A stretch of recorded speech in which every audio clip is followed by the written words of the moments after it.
আমরা কেউ সংবিধান সংস্কার পরিষদের সদস্য হিসেবে নির্বাচিত হইনি এবং সংবিধানে এটা এখনো ধারণ করা হয়নি।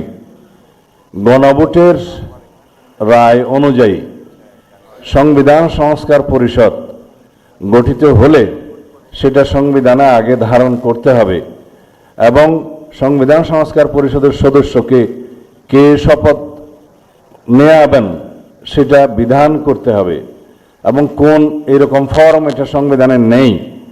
এই ফর্মটি তৃতীয় তফসিলে আছে, সাদাটা।